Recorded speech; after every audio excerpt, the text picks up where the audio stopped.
better life. Fabulous, fabulous. Thank you. Demian Bichir's Oscar nod was a big surprise. What was your reaction? It wasn't a surprise to me. I'll tell you why, because his performance is that special. But also because both Damian and I had devoted ourselves to getting the message out about the film, not just because of his performance, but because of what it represented. The 11 million people in this country who worked so hard for us and for themselves, but who strengthen the country, not weaken it, and who are maligned in the political arena every day. So we knew we were going to push hard. To be honest, it was a bit of a surprise. You know, all of these big names, for Demian to be with them, just makes me feel so good. Yeah, great. Well, thank you so much for the work you're doing, and very excited about it. Thank you. Thanks. Good luck. Thanks. Can you tell me what was the first thought that went through your mind when you found out you were nominated for an Academy Award? Yeah, Stephanie called me from Los Angeles because I was in Mexico. I'm doing a theater play, and she called me, and I thought it was part of a fever that I had when I went to bed because I was feeling bad the night before. I thought I was hallucinating, but then it was real.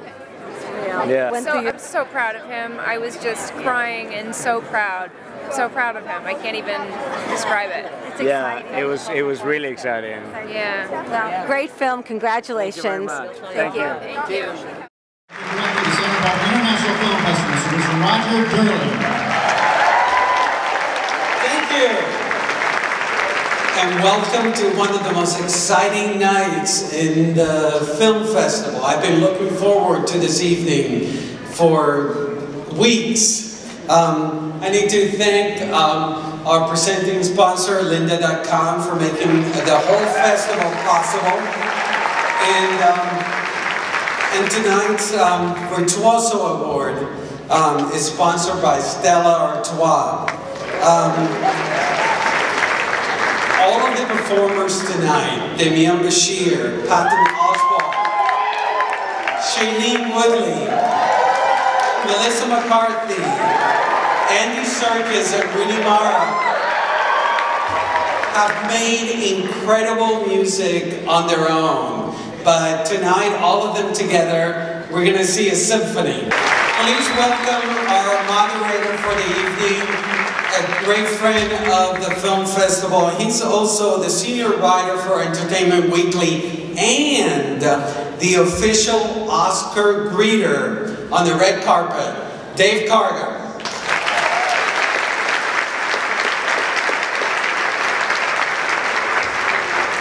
Thank you, Roger, and thank you, everybody. It is an absolute pleasure to be back here helping with the Virtuosos panel for the second year, and I'm very excited that we've graduated to the Arlington Theater. This is perhaps the most beautiful theater I've ever seen in my life.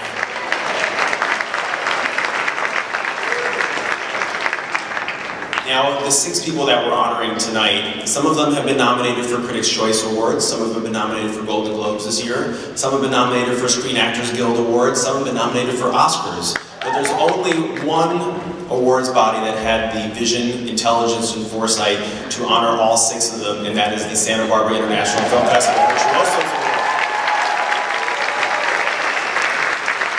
So I congratulate Roger Durling and everybody involved with the festival for having the wisdom to honor them all.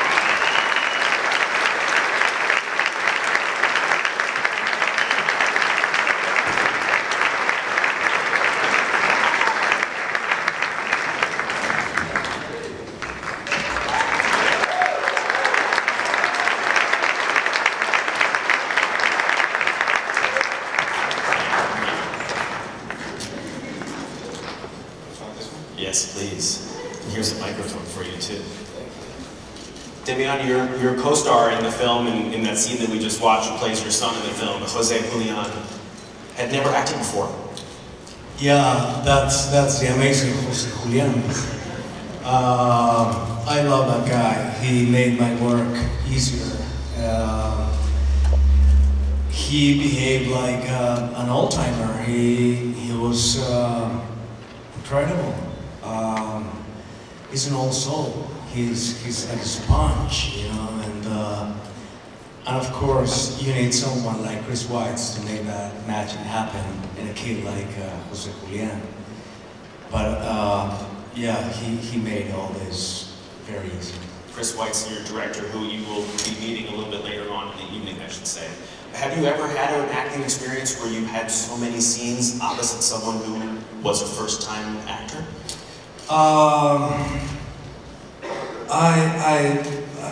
Maybe, I don't recall right now.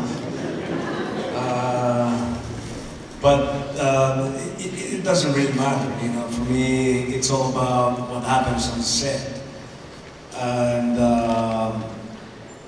And you need someone to be able to set up the perfect environment to make all that happen. Now, you and Chris Weitz actually go back a while, because as I understand it, you had met him a few years prior to the making of this film, correct? Can you talk about why you met and what happened? Well, not so many years back, but I got a call from my agents saying that I had an audition for New Moon. It was not in my plans to become a vampire, so but I wanted to meet Chris Weitz. So I had a chance to go and talk to him. That was for me a chance that I was not going to pass. And I remember getting there, we started talking about this gardener. He started talking to me and telling me everything about this story about this undocumented worker, and I just couldn't get it straight. I thought it was gardener vampire. Something like that. I was a little bit confused. And then and then he told me, we don't have a script yet, but I'd like you to read it as soon as we have it ready. And then a year later, I got a hold of the script and I fell in love with it instantly. You and I have spoken a couple times about this performance, and you said one of the things that was very important to you was never really to break character fully during the process of the shoot. Is that something that's par for when you're doing a play or doing a film, or was there something about this character of Carlos and this project that you felt you had to do that? I have to, when you shoot a film, you have very little time to waste. And I try to go into the character as soon as possible and stay there as much as I can. So that's what I did. As soon as Chris Weitz and I decided what we wanted for the character, that we wanted him to look like on screen, I put on some 20 pounds.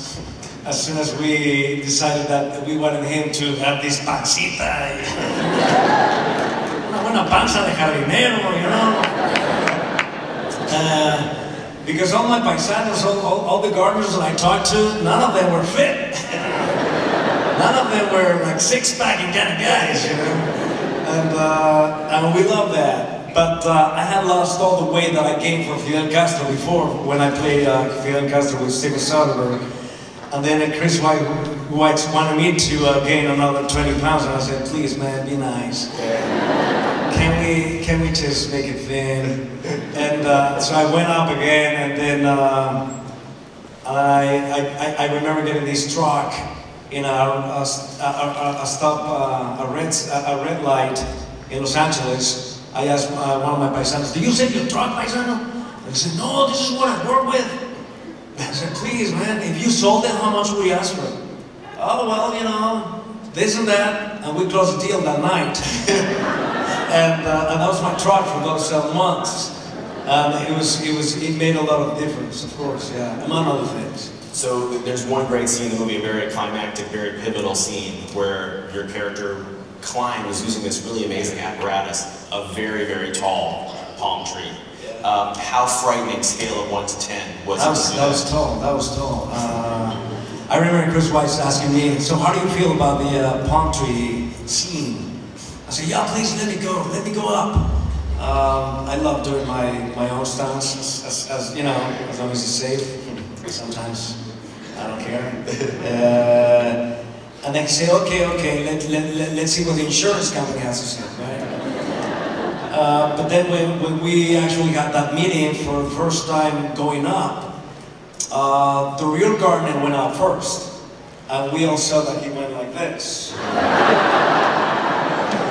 So then I thought it was not a good idea, maybe, to keep on going. But it was too late for me to chicken out. And then our stunt coordinator went up. And then it was my turn, and I was getting ready to do it when I turned to my right, and Chris White's getting all the gear on. I was going up first before me. So when your director does that, you're screwed. You have to go after him. One of the things I think is so special about this film, and I put it in the same category as Precious in this way, it's the kind of movie that once you see it, in your day-to-day life, you start noticing people that maybe you didn't notice before, and you start thinking of them as actual human beings as opposed to just archetypes. And I know that is the case for me when I'm driving around Los Angeles now. Now that you've made this film and thought about it and lived with it for so long, and you split your time, actually we should say, between California and Mexico, how has it changed the way you view LA? I've been in Angelino for many years, many years, and I talk to my paisanos every day, everywhere. They're making our lives better and easier and happier everywhere we go.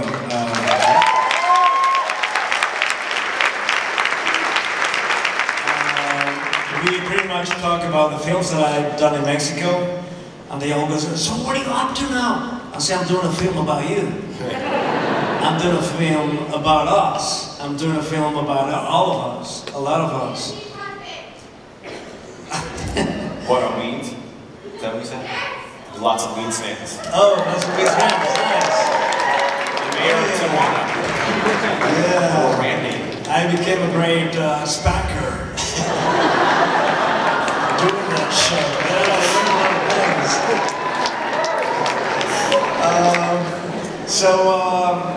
So we always talk about the things that I've done in Mexico, and then when I was prepared for this role, they were really nice and generous to share their stories with me. I would talk to the real gardeners all the time, and now what they're saying is, I saw your film, that's my story, that's my father's story, that's my uncle's story, and this is dedicated to them. You know, I said that before when I got the nomination, and this is dedicated to 11 million human beings who work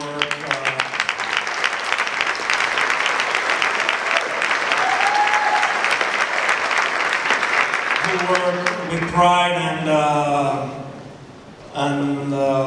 power and dignity to help this society go forward. Well, you did them proud, so congratulations. Thank you. Thank you for being here.